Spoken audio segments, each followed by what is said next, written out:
आइए आगे सदरिया वाला एक और रीजनिंग का क्वेश्चन लेके, जो कि बहुत ही खतरनाक क्वेश्चन देखने को मिलता है और आपको समझ में नहीं आता है कि कैसे इसको हम लगाएंगे। क्वेश्चन क्या कहता है कि इन चार ऑप्शन में से कौन सा ऑप्शन जो है इस आकृति को पूरा करेगा, कौन सी आकृति को बनाएगा, ये क्वेश्चन है। तो सबसे पहले कुछ नहीं करना होता है, ध्यान दीजिए क्या करना है। एक क्वेश्चन समझाएंगे, आपको पूरा क्वेश्चन का सलूशन समझ में आ जाएगा।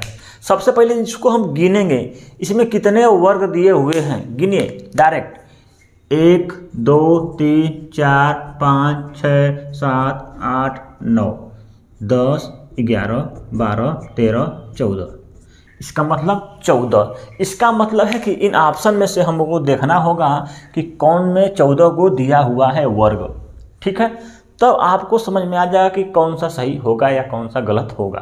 तो सबसे पहले इसको हम गिनेंगे, गिनिए 1 2 3 4 5 6 7 8 9 10 11 12 13 14। इसका मतलब क्या है, ये सही हो सकता है नहीं हो सकता है। अगला गिनेंगे क्या है, 1 2 3 4 5 6 7 8 9 10 11 12 13 14 15 16 16 मतलब क्या है, उसमें 14 दिया है, ये कभी भी नहीं पूरा करेगा, मतलब कि ऑप्शन नंबर बी कैंसिल, ठीक है। सी और डी, ठीक है, इसका मतलब ये नहीं होगा। अगला गिनेंगे 1 2 3 4 5 6 7 8 9 10 11 12 13 14, ये हो सकता है। अगला है 1 2 3 4 5 6 7 8 9 10 11 12 13 14 15, इसका मतलब क्या है, डी ऑप्शन नहीं हो सकता है। इसका मतलब है कि बी और डी नहीं हो सकता है, या तो आपका ऑप्शन नंबर ए सही हो सकता है या तो सी सही हो सकता है।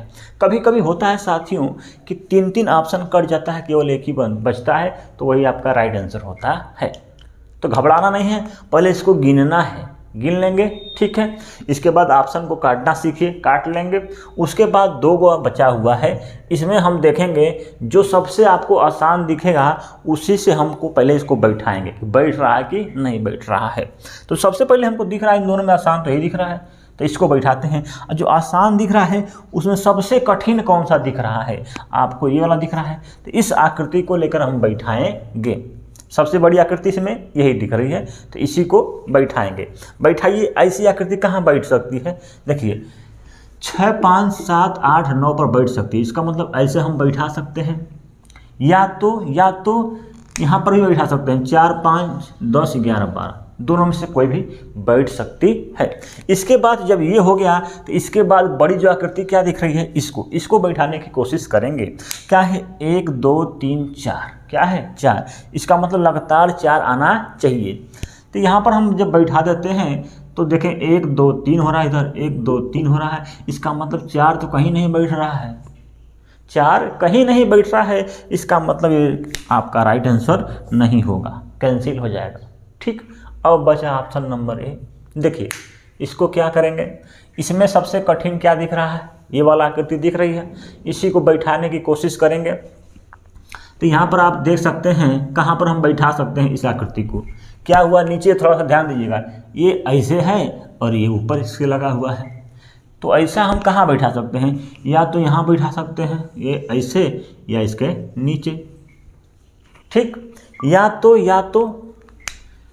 तो ऐसे बैठा सकते हैं, या इसके वो कपार पे। पहले हम नीला वाला को समझते हैं। मान लीजिए हम इसको ऐसे बैठाते हैं, ऐसे बैठा दीजिए, ऐसे बैठा दीजिए। अब क्या बचा, दूसरी आकृति, ये वाली बड़ी आकृति, इसमें क्या है, ये वाला। तो 1 2 3 लगातार आना चाहिए और इसके बाद एक ऐसा आना चाहिए। तो जब हम इसको ऐसे बैठा दिए तो लगातार 3 कहाँ आ रहा है, यहाँ पे 1 2 3 आ रहा है और उसके ऊपर एक आ रहा है, इसका मतलब ये भी आकृति बन रही है, ये भी बन रही है। अब बचा 2 आकृति। अब इसको कहाँ बैठा सकते हैं, इसको बैठा सकते हैं आप यहाँ पर 1 2, ठीक है, और इसको बैठा सकते हैं यहाँ पर, ठीक है। ये उल्टा नीचे ऊपर नीचे हो सकता है क्योंकि ये वर्ग दिया हुआ है, ठीक है। तो आपका राइट आंसर क्या होगा, ऑप्शन नंबर ए। आया समझ में, बहुत ही सिंपल है। ठीक साथियों, आइए दूसरा क्वेश्चन देखिए, हम आपके स्क्रीन पर लगा देते हैं। इसको लगाने की कोशिश करिएगा, नहीं आएगा तो बताइएगा, अगला वीडियो जरूर फिर लेकर आएंगे इसी चीज़ पर। ठीक है, बहुत सिंपल है, तरीका आपको सिखा दिया है कि पहले ऑप्शन को काटना सीखें। ऑप्शन काटने के बाद जो सबसे आसान दिखता है उसमें सबसे कठिन वाली आकृति को लगाकर देखिएगा, फिर उसके बाद लगा कर देखिएगा, आपका राइट आंसर आ जाएगा। यही इसका रूल है। रूल तरीका सीख लिए हैं तो क्वेश्चन लगा लेंगे। थैंक यू, धन्यवाद।